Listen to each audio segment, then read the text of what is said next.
It scouted out for our conversation and told her. I should know better than expect sounding reason from Rin. Regardless, I guess it wouldn't hurt to play along. You telling me she can talk to butterflies? There are people who can talk to horses, called horse whisperers. Well, you must be a butterfly whisperer. I buried my head in my hands as Emmy rounds her strange companion. She doesn't seem to share Rin's sense of humor. Whispers don't work like that. Emmy and Rin continue their banter as I turn to Lily, who's busily finishing off her small box of curry and rice with a pair of wooden chopsticks. So what brought you up here anyways? A little fresh air every now and again doesn't hurt. Ah. Emmy breaks off her vain attempts to introduce the concept of logic to Rin. That was why we came up here too. Something tells me it was her idea alone and that Rin only got dragged up here on Emmy's whim. Then again, the same could probably be said about Lily and Hanako. Now, we can share. The creaking of the door on the roof can be heard as soon as she says the words. A moment of silence falls over us as everyone's attention is focused on the figure appearing from it. Hanako slowly walks over to us. She did walk really slowly. Her eyes pinned to the ground, silently ruin the attention she's attracting. She tenses and just barely when her eyes meet Rin. I can't help but raising an eyebrow as she walks over to us and sits next to me, doing her utmost to avoiding look up even as she brings her cafeteria bread to her mouth. So how do you and Emmy know each other anyways? Emmy's somewhat well known around the school for her athletic ability. She's the fastest member of track and field club by some margin, even beating Miku Miria at the track meet last week. Miku Miria, that tan girl from the front of my class, considering her height and toned body, being able to beat her is quite an accomplishment. Looking over at Emmy, it's very clear she's very aware of the fact and she beams proudly. So Hasao, what was your score in English? Oh god. This is bad. Ouch. No comment. Boo! She puffs her cheeks and pouts, but it doesn't take long for her to bounce back. Alright, if I tell you mine, you have to tell me yours. Deal? Fine. Okay, on the count of 3, we both say our results. 1, 2, 3. 32. No comment. I've been a mischievous grin. Evil! You said it, not me. Still, the fact that you managed an even lower score than me is kind of amazing. Grr. She looks and sounds like a small terrier growling at an intruder. I can't say it's the most threatening sight I've seen. Either way, scoring higher than 32 isn't something to boast about, much less scoring below it for any subject, says Lily. Yes, Lily. Sorry, Lily. I could help you with your English if you like. It would be my pleasure to. No, that's fine, but I appreciate the thought, really. Lily looks slightly deflated, her hopes of imparting her knowledge dashed. Judging from her badly hidden laughter of the rest of us, neither she nor Emmy seems to have guarded too much pity. What the fuck? As I say happily laughing though, I feel my voice suddenly cut off and my chest clenches. I sit in silence for a few seconds, all my concentrated force on my heartbeat. It's only a small pain, but the ache feels like it's growing. Breathe deeply. I glance upwards to try to keep at least some of my attention on my surroundings to see Emmy suddenly freeze when she noticed the expression of pain on my face out of the corner of her eyes. Hisao, are you okay? Yeah, I'm fine. I look back and redouble my efforts to try and stay calm, clenching my fists and try and dull the pain. It takes a short time, but the pain thankfully begins to fade. When I look back up, only silent, expensive faces to be seen. I guess better explain myself. Arrhythmia, I'm fine. It's just a heart flutter. Are you sure? Should we get the nurse? Taking her cue, Hanako quickly picks up herself, begins to dash to the door. Hanako, stop. Lily, I'm fine. You look like a wet, wrinkled tomato. Thanks, friend. Huh? As I bring my hand to my forehead, I can feel the beads of sweat gathering on it and dab them off with my cuff. Thanks, I told you I'm fine. I'm just kind of fragile, I guess. The entire atmosphere changed from one gaiety downcast to, the entire atmosphere changed from one of guided to downcast faces. The situation being too awkward for anyone to know exactly how to react. And of course, the whole thing is thanks to me. I just had to have it happen right now, around the others. Fuck. Oh, Emmy. Huh? She looks up, a box of juice halfway to her mouth. I haven't told you my score yet, have I? Yeah, well, you're half foreign, so your score doesn't count anyways. That's VM to no extent. Lifting an eyebrow, I increasingly turn to Lily. What was your test results anyways? She gives a cheeky grin. 100%. Perfect score. Fucking bitch. No way, all I can do is hang my mouth open and wonder. Considering those tests are insane even for some native speakers, I can only imagine she's done something like committing to mime part of the dictionary. A gift for rote memory maybe.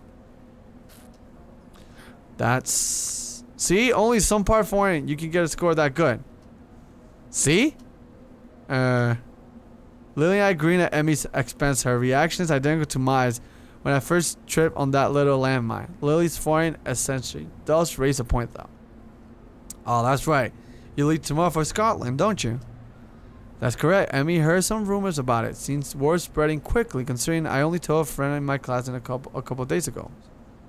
It must be so nice to go halfway around the world on a holiday. Hey, could you buy me something while you're there? Don't be too shy now. Lily gives a lighthearted giggle, evidently fully expecting Emmy's bluntness. The rest of the lunch continues much the same as before. The jauntness from before my heart fluttered, thankfully returning in full. As 75 files off appropriate farewells, only Lily and I are left. Hey Lily. She packs the last of her things in her bag and clicks it shut before perking her head before perking her head up slightly. I just get these brain farts. Again, I'm like translating Spanish and knowing two languages is fine. Huh? Thanks for breaking the silence back there. I kind of wanted to stop, but didn't really know how to. So much I like to sound less morose about it. The letter from yesterday screwing up the test so badly in class, and now my heart making things very hard indeed. She gives an indulged smile and nods. I hope she hasn't picked up on it, but knowing her, it's unlikely that she hasn't. Amy's strong, but only human. We do worry about you, Hassan. Hold on, why would I worry you? Her smiling face is collapsed, becoming uncomfortably serious. Hassan, we're not ignorant of your situation. She suddenly cuts herself short, unsure whether she should say what she intends to. I give a weak smile and rest my hand on her shoulder. Don't. It's enough that I worry about it. I don't want you to all shoulder my burden. Isn't that backwards? Burden my shoulder, that makes no sense. But if you worry about it, I have to worry about your worrying. If that makes sense. I'm fine, okay? For a moment she looks to be lost in thought, carefully pondering how to react. So, do you have any paper left from your food packaging? I think so. I'll check. I rummage around the back for leftover from lunch, eventually finding a paper square from a sandwich package. My eyebrows raised, my expression rather quizzical. I gently place the square into Lily's hand without another word. She brings her fingers around to feel out its edges. This should be large enough. With both of us seated on the roof, the minutes of the lessons taken away, she proceeds to lay the item on the ground and begin her work in earnest. Wrapped in silence, I watch her fingers move about the small square with amazing dexterity. A small fold here, a large fold there. Her fingertips keep a slow but sure pace. Looking up, her expression is calm and placid. The fact her face is pointed well above the sheet in front of her makes the sight of her work all the more curious. Her shoulders slump a bit after finishing the final fold. Her work apparently done. It's only when she holds the item in her hands that I realize what it is. Ah, it's a bird. It's a paper. A small origami crane. Light brown thanks to the packaging. Light brown thanks to the packaging used. The results look quite delicate and precise. You can do origami? I taught myself how to do it when I was younger. It's improved my dexterity a bit. Huh? A little baffled, I carefully take the small bird from her pale cup hands if it will break from the slightest breath. seemed to be folded quite well and it holds its shape easily. We both grab our bags and head out to the door, Lily extending her cane as she does so. I hold Lily's handiwork up to my face for further inspection while we walk down the hallway, her hand running along the silver handrails for orientation. If she taught herself origami to improve her dexterity with the use of her hands means so much with the use of her hands means so much to her given her condition. So that is... I smile as I realize the verse meaning. Everyone here has had to find their own ways of dealing with their conditions. You aren't alone here when you have problems. Thanks, Lily. I appreciate this. She gets a sweet smile and a nod, not using words where none need to be used in her typical manner. All I ask you is to take care of yourself, Asao. Don't worry, I will. Promise? Promise. And with that, we part ways. To be honest, I don't know what annoys me more, the fact that I could die at any moment or the fact that everyone knows that. I guess I'll just take each day as it comes, as the unexpected presence in my hand reminds me I'm not alone here. Even though I may be like this, I'm not alone. If any worry worries, I'll smile. I'll smile enough for all the worries to go away. Sounds like a plan. This is getting way, way better than I thought. Seriously, like, I'm digging it. Oh, it's teacher. The moment the bell rings out, a collective sigh of relief comes from everyone. Much of the morning been taken up by droning lectures on stoichiometry, a topic entirely unbefitting of the insufferable heat permeating the classroom. Knowing that attempt to eat anything more will be exercise futility, Mutuo gets up, being clearing teaching materials from his desk for the day. Immediately his banter starts filling the classroom. I notice Hanako getting up and coming to my desk. She's been a lot less withdrawal lately, something which gives me a small measure of satisfaction. Hanako's being cool. Hello, Asao. Hey, I want to go pick up Lily then? It's close to the time when she needs to get going if she's going to make the flight. About that. She said she might be held up a bit by her classmates. I suppose that makes sense. Her class usually gets off a little earlier than ours, so Lily would normally have just come to our classroom. Her class must be sending her off. Well, never mind. We can wait outside her classroom for once, right? She gives a small giggle before nodding, the two of us taking our things and leaving for a 3-2 classroom. When we reach our destination, I stop in idle amusement at the scene inside. One of the short girls from the class has Lily wrapped in enthusiasm hug, her head no higher than Lily's chin. Her other friend, in which there are several, are gathering around her as well. Lily simply smiles kindly and hugs her back. I guess Lily must be pretty popular compared to Jisuma's harsh but fair dictatorship of 3-3. Lily seems more like a mother figure for 3-2, to say nothing of her height and looks. Kenji's point deftly cool demeanor as he packs up his things at his seat in the back corner of the classroom is suspected. He's no doubt far from a fan of the fuss being made about Lily leaving. Looking beside me, I see Hanako following my gaze. I decide to finally enter the room. Afternoon, Lily. It's just me and Hanako. Hanako withers nosily when exposed to the din made around Lily. Try as she might, I doubt she'll ever completely get over her social anxiety. Hello. Lily managed to work out her position reasonably well, her classmates detaching herself without a second word, a look of slight exasperation spreading in Lily's face, though I can't say I blame her. Hello, Asao, Hanako. Do we have much time before the flight leaves? I gave a quick glance at my watch, taking the trip to the airport into account. There's a good 10 or maybe 15 minutes left, while still allowing for contingencies. Yeah, we still have a few minutes to kill. I wouldn't worry about missing it yet. Is this Hanako? Uh-oh, I think we must invariably become entangled into Lily's social web. The girl is probably part of the legally blind faction to the class like Kenji. Given her almost window pane-like spectacles, her short, rough-cut hair gives her a look that fits her excitable expression. Hello. She takes Hanako's hand and pulls it up and down enthusiastically. I really don't get how girls can be social to someone they don't only know as friend or a friend.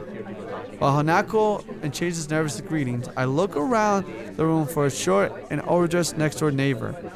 Try as I might, he seemed to have slipped out of the classroom without anybody noticing. For when I tried to think possible career paths that could reasonably benefit from his single skill before putting my mind the more pertinent matters. Lily seems pleased. If someone guarded about the enthusiasm Hanako suddenly excited from those around her, she might not see it, but Hanako is much less panicked about the affair than I anticipated. Shuffling my way through the gaggle of classmates, I eventually managed to reach her. Don't worry, Hanako's fine. Thank you, I thought she might be overwhelmed by them. Don't worry, we'll be gentle. Both of them grimace in unison. Hanako nervously grins, stays plastered on her face as another couple of girls move in to meet her. Hey, Hanako's making friends. Good for you, girl. It's kind of amazing that even just a month ago, she'd never been able to cope with a situation such as this. Even when I first met her, the two of us completely alone, she sprinted from the library. So, got everything you need? It's all packed. I just had to go to my room, pick it up on the way. And Hanako and I need to change. I guess we better get going then, Hanako. Hanako's head flicks up towards us in flash. Her face rather unmistakably appreciated the change of extricate herself from the small group gathered around her. Coming! The long taxi ride to the airport is surprisingly pleasant despite the three of us being rather squashed together to fit in the small back seat. On the other hand, maybe despite isn't the right word. Lily pays the fare to the driver as we file out. Hanako's eye flirting left and right. Thankfully, there aren't too many people around, most of them being inside the main building rather than miling around outside. It isn't hard to spot Akira and Hideki leaning against a fence while taking to pass the time. A large black travel bag, complete with wheels and travel handles, leans against the fence along them. Hideki's the first to notice us, pointing us out to Akira, who gives us an over-enthusiastic wave. Hey, hey! I grab Lily's travel bag for her as we go to meet the two, earning a nod of appreciation. I got all the stuff here. You got yours? Plane ticket as well. Don't worry, I have everything. You? Yep, all ready to go. Not without some problems along the way, I might add. The sniper might has his head's rough dragged by the very friendly clapped on hand. Haha, yeah, I kind of forgot it was in my trouser pockets. Trousers that I put in the wash. Oh no. Don't worry about it. Did you know you can print tickets in your order online nowadays? It's really cool. Hideki's pain expression says that it wasn't the solution found quickly. It could have been worse, I guess. We better start off then. Check-in will be ready by now. Yeah, you're right. There's a certain amount of wistfulness in their voices. To say nothing of the people left behind meeting their family again after all these years will be big for them. Lily? Hanako wraps up Lily a gentle hug to say goodbye, one which is warmly reciprocated. Lily and I share a brief hug afterwards, each of us saying our goodbyes. Beside us, Akira and Hideki break off from a small hug and a word or two between them. It would probably look quite nice if not almost comical height difference between them two. Lily takes a hold of her sister's arms. Once all needs to be said, farewells is said, the two walking past the huge glass doors. Goodbye, Hisa. Goodbye, Hanako. See ya. Don't say anything stupid, shorty. Or don't do anything stupid, shorty. We wait them until they disappear from sight in throng of people moving about inside. And then we're alone. Well, that's that. I turn to see Hideki already beginning to walk off. See ya. He throws a hand in the air. That's a boy. That's a fucking boy. He throws a hand in the air in a matter I expect Akira in the end. It's just Hanako and I left standing outside. I rest my hand on her shoulder. She absently gazes towards the front doors of the building as she might catch a glimpse of either of two before they disappear. Don't worry. The time will pass fast. She hesitates for a moment but eventually nods. With the scorching heat of the sun beaming down us, we make our way to the nearby bus stop. It's strange really. Just when I begun to see Lily differently, she leads on what almost feels like a pilgrimage to the past. In a way though, that's just what I've been doing since coming to Yamako. As much as I might reflect on everything that's happened, I'm really hardly unique. Everyone has their own circumstances, different paths to get where they are now. Yeah, I can't really work out how should I proceed. My life may be practically been reset and I still can't find anything satisfactorily. Feels a hole I still feel in myself. Maybe Leslie will be a good thing for me. Without her to lean on, I'll do more for myself and I'll have to be there for Hanako as well. It feels strange to have so much changing quickly after my months in the hospital that seem to exist so separately from reality. But that's all more reason for me to keep focused. I can't let any opportunity slip out of my fingers in an attempt to rebuild my life.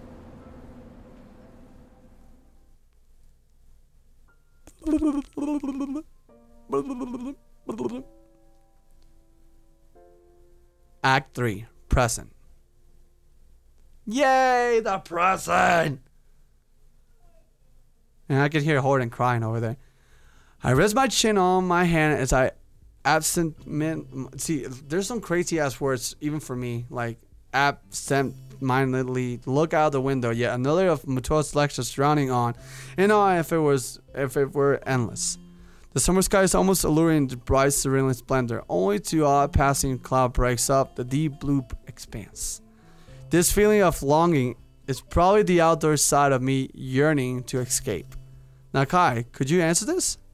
The side of me lost to the past now, though.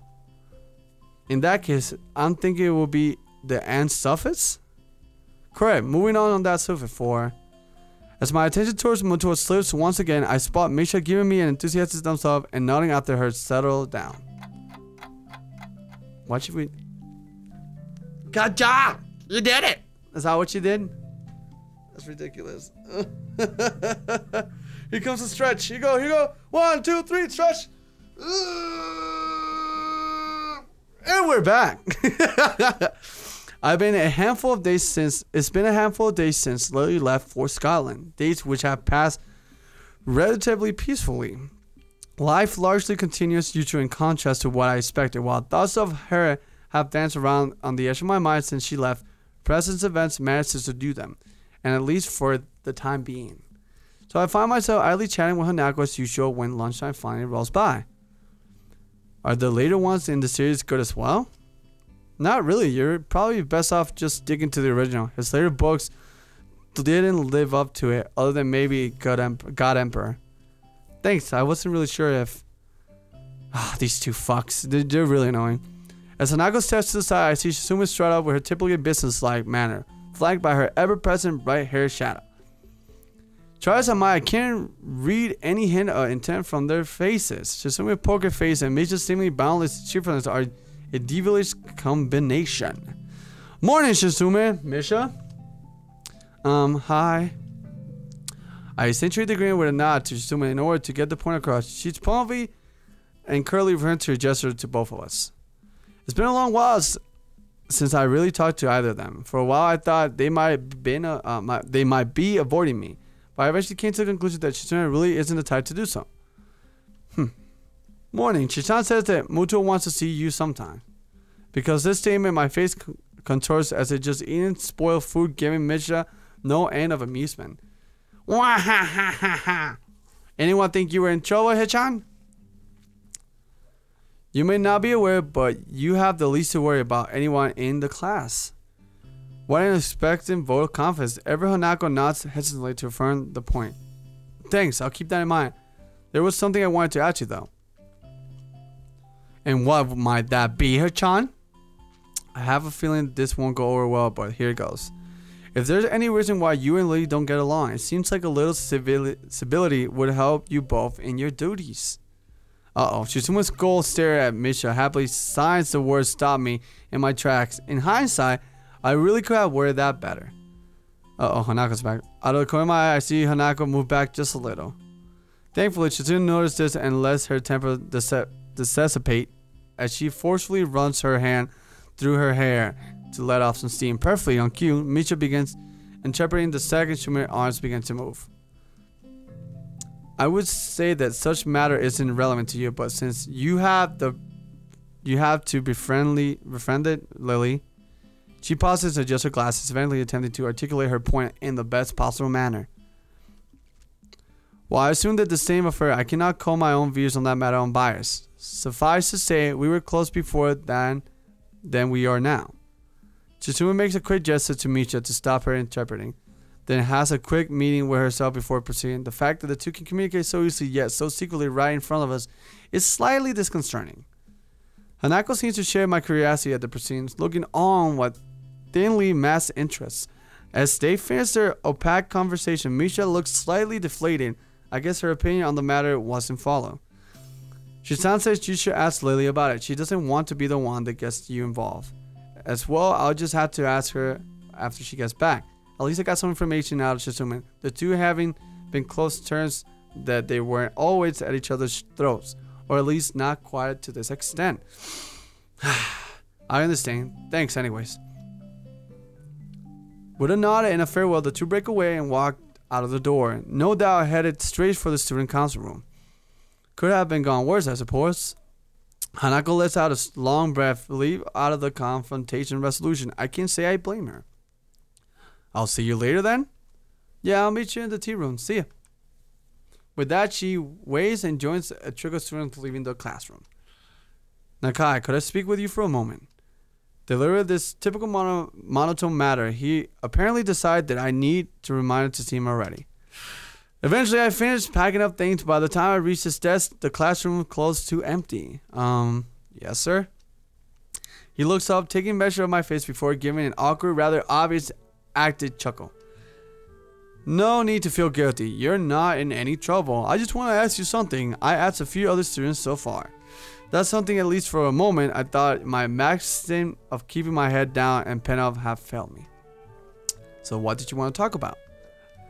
To start with, what do you think of the progress in this class so far? Good? Bad? I detest that kind of questions. For a fair amount of time, I tried to think of a response that is neither pathetically humble nor cocky. I say I'm doing okay. The work doesn't seem too hard, and I'm doing better on the test than I thought I would. That's a good answer. A correct one, too. I give a mental sigh of relief of satisfaction. To say that I don't gain a little pride from his comment will be a blatant lie. In the maelstrom of thoughts clouding my mind after learning that I am be transferring to Yamako, my school grades seemed utterly unimportant. But being early clueless as to what skills level would assume of me once I actually got here, I was hugely relieved when I found out that I understood well enough the schoolwork we would be doing. I know your circumstances might have thrown a wrench in the works, but have you given any thoughts to your future? My future? What you like to do as a profession? Do you have any thoughts of where you like to be in 10, 20 years time? I wouldn't be surprised if you covered this... I wouldn't be surprised if you covered this ground in your previous school, but I haven't any record if you have. I suppose last year high school is a time where students would need to think about such things. To be honest, I really haven't lent too much thought compared to my immediate situation. Catching up my thinking, Mutuo speaks up. It's okay if you haven't decided on anything specific yet. I wouldn't be surprised if a lot of your classes were still undecided after all. Maybe pursue one of your talents? He's rather obvious trying to squeeze an answer out of me. And something about his previous wording makes me suspicious. He didn't seem to be intent on asking everybody like this. So he must have some kind of selection criteria. And I guess our marks in his class. Well, something in science might be the path, at least... Oh, no, that's my voice. Well, something in the science might be the path, at least resistance. What? No, let me go back to that. Let me really put... Well, something in science might be the path of least resistance? I think I said it right. His face brightened up, no doubt pleased at the thought of a prize student following his subject as a career path. Good, having a general idea is the first step. I would advise you to think on it though. I will. Things are kind of settling down, which will help. Good to hear. Oh, and I noticed that Ikawasa's attendance and marks have improved since you came to be friends. I'd like to thank you for that. I'm surprised you noticed we knew each other. He gets a chuckle as awkward as a smile. This guy has really no idea how to properly act around others. Every facial movement seems like an act of carefully but misdirected I can't say that. Choreography. I can say choreografía. I know the word in Spanish, which I know what it means. But choreography, I can't say. Choreography. Ah, I got it. I learned stuff today. You could say that having a general idea of who knows whom in this part of the teacher's job. Catching himself if he goes off on a tangent, he loudly coughs into his hand. I'm sure you have things to do. Though I'll stop there.